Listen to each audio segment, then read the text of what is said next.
Hi everybody, welcome back to my channel. It's Kim here at Touch of Magic. Today's video is for our monthly YouTube hop. This month the theme is Stencil All the Things. So I'm going to do a little bit of an overview of several different ways you can use stencils, and we'll go from there. This hop is hosted by Cecilia over at Valley Oak Paper. This, as I said, is one we do monthly. If it's something you think you'd be interested in joining us with, please reach out to her. She can give you all the details. There will be other people participating. I will link them in the description below with all the product links and everything else. I always appreciate a thumbs up, so please consider doing so. And if you like this well enough, feel free to subscribe. Love to have you. So that being said, let's get started. Stencils are such a versatile tool. You can do so much with them. You can just do basic stenciling, which you can see here. These are a set of cards I just did for a hop on Instagram.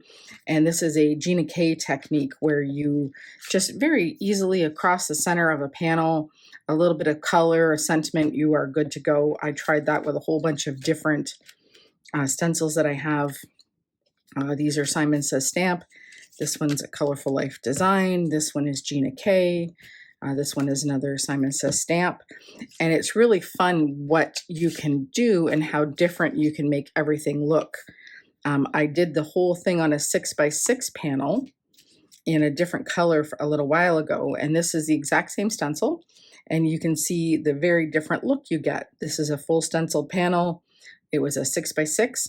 And then I cut it down and got 2 cards out of it. So it would have started like this size, I believe.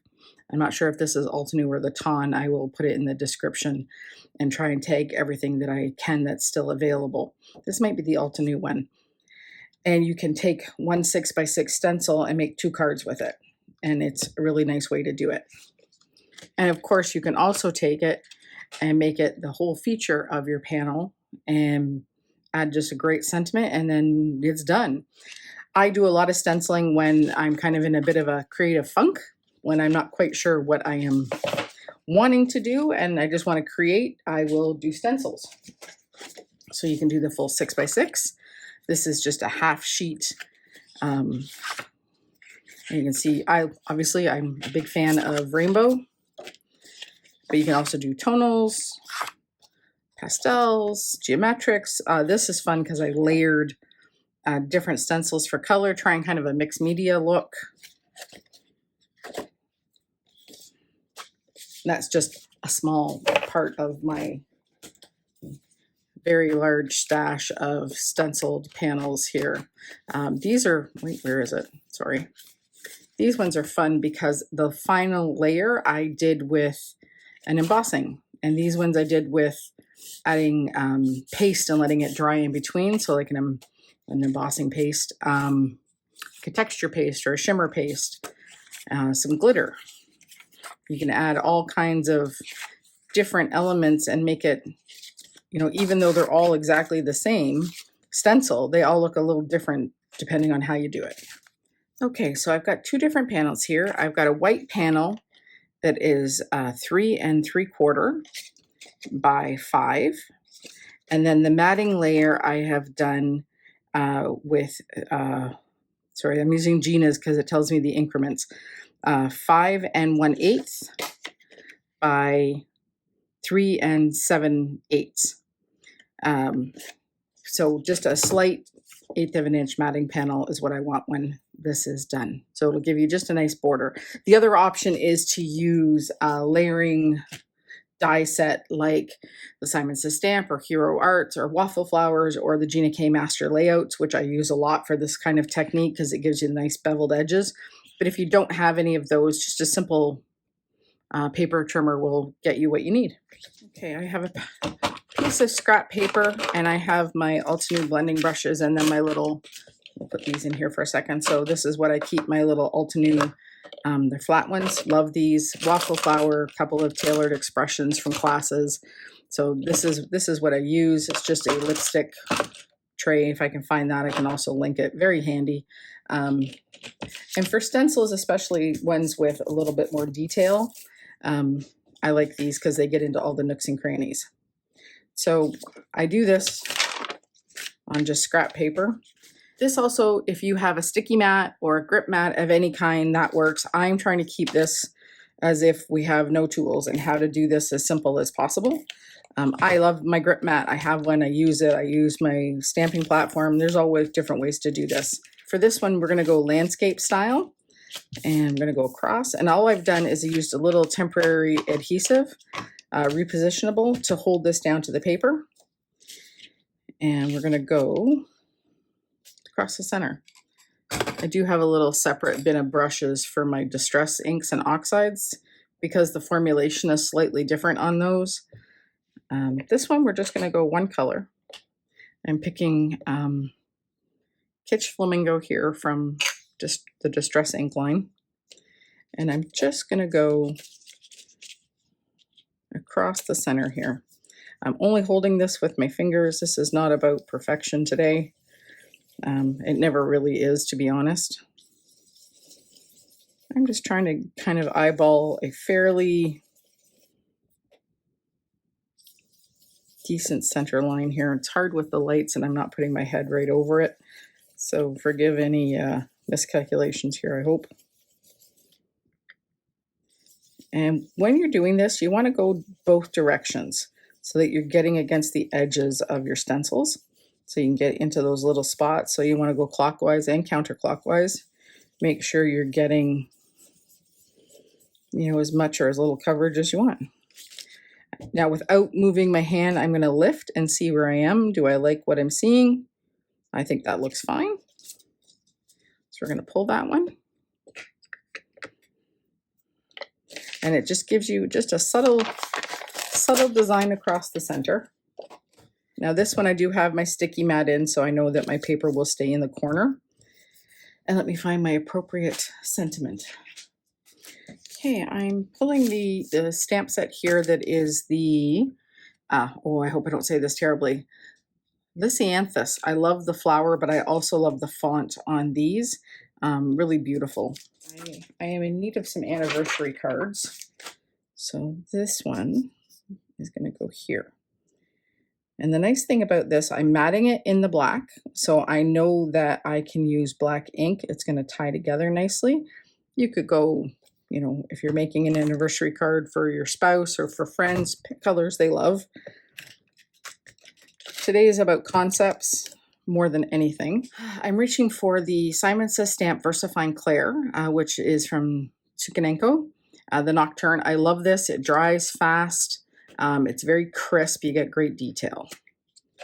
So my stamps are well used for this set. I don't have to do anything else. If you haven't used the set you're using, rub across it with your fingers first, or a stamp eraser, so that it gets you a good impression.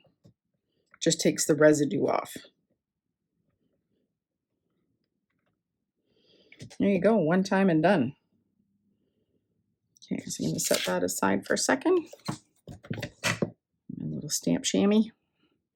This is the same one I bought when I first started card making back in, gosh, when did I start? 2019, 2020? So it's been around for a long time. It's washed on a regular. All right.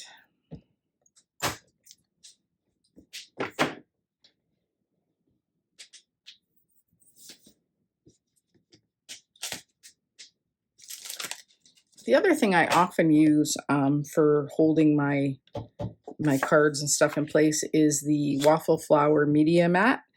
Because it's a silicone, it doesn't slip. It's got fairly good grip. So I thought I would try a different one. I'm going to use the bubbles here. And the nice thing about something like this is you can notch your stencil into the corners for consistency. And I'm going to do a little bit of a subtle rainbow here. So we're going to do the same kind of color palette. Now normally I would have the inks caps on the other side, but you know, today we're improvising. So we're going to do the Kitsch Flamingo, Squeeze Lemonade, and Salty Ocean for a little bit of a rainbow kind of feel. Start with the Kitsch Flamingo here. Okay, and again, I don't have anything under here other than just the just the silicone from the Waffle Flower Media Mat. And I'm going to kind of pick 3-ish center row here. And I'm going to go approximately 1/3 of the way with the first color. The joy of great inks like these is that you will get a rainbow when you're done. You'll get a blend and it'll do all the colors. Now I'm going to come to the other end and do the blue just so I don't get contamination on the brushes. Not that you can't clean it, because you can. And again, you're going to go both ways, clockwise, counterclockwise. Now, because the yellow will pick up the other colors easier, I'm just going to wipe the top just with a microfiber here. Pick up some yellow and start center-wise. Now you can tap these off if you want, but I don't mind full saturation because I'm wanting colors to blend.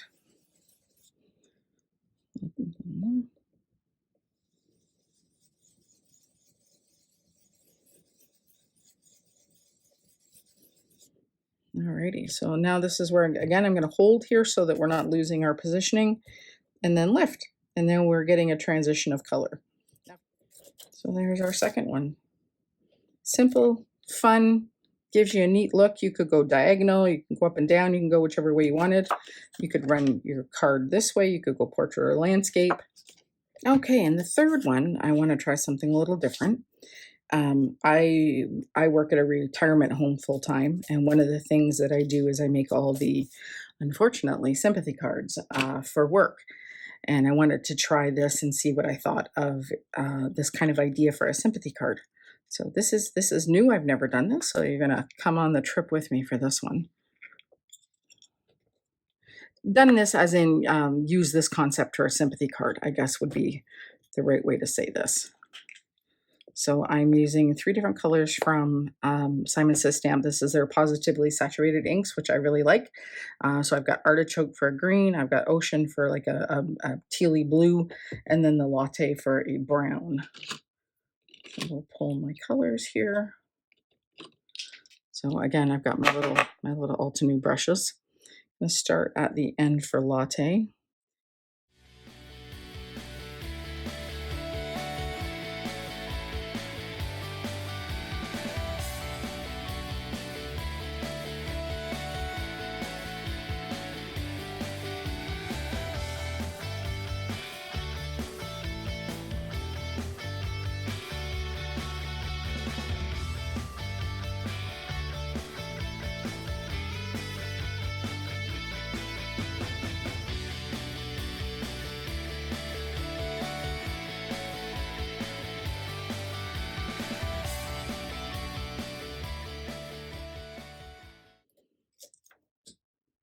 Oh, that's not bad at all.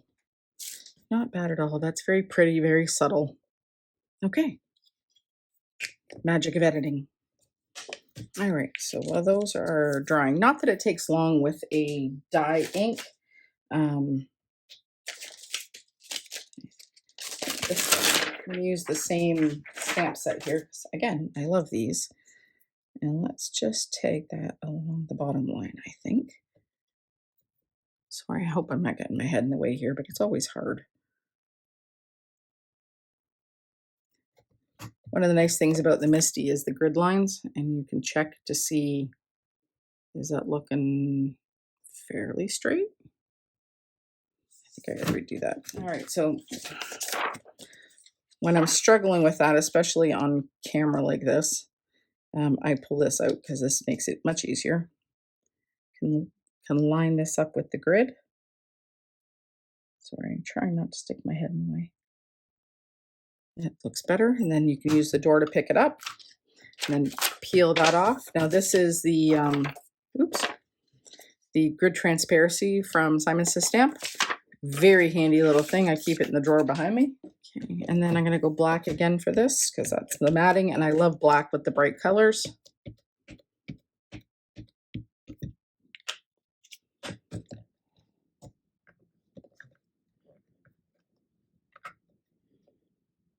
There we go. All right. This is one of my favorite stamp sets for, again, for fonts. I love this one.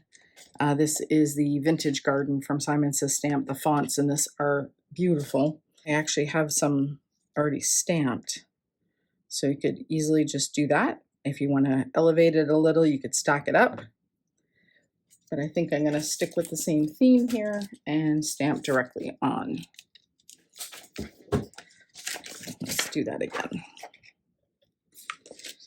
Tuck that down there, and then this makes it so much easier to line up. There we go. I want this one down in the corner. And again, and same ink. And again, this is a well-used stamp. It should be really good first time around. So one of the great things about stamps, quality stamps, the more you use it, the better it gets. So beautiful, crisp image. And I'm going to mat all of these, put them on card bases, be back in 1 second.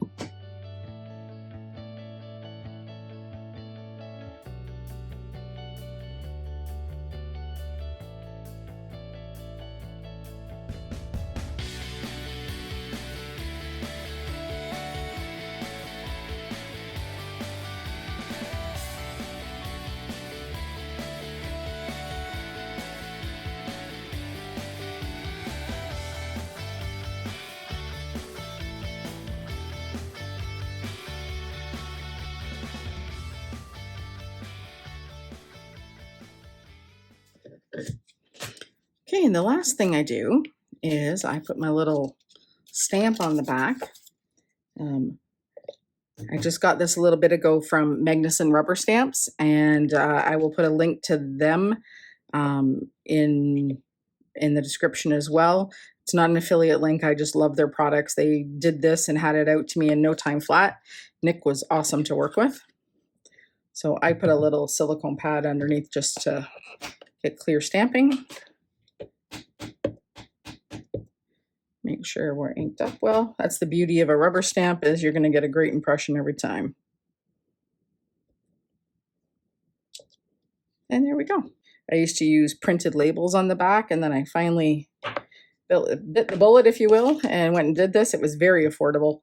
And Nick was great because he took the design that my daughter-in-law made for me and combined it with the business card I had designed originally, and it made it so it works. I love it. Alrighty, so there we have 3 finished cards. And honestly, if you did this without all the gabbing that I do, you could probably have these done in 15-20 minutes. So again, thanks for being here today. Please don't forget to give it a thumbs up if you've liked this video. If you really love it, then by all means, please subscribe. I would really appreciate it. Again, I will link everybody in the hop below in the description, and please hop along, see them, and send them some love as well. Thank you for coming by today. I really do appreciate your time. Have a wonderful day, and I hope you get some crafting time in.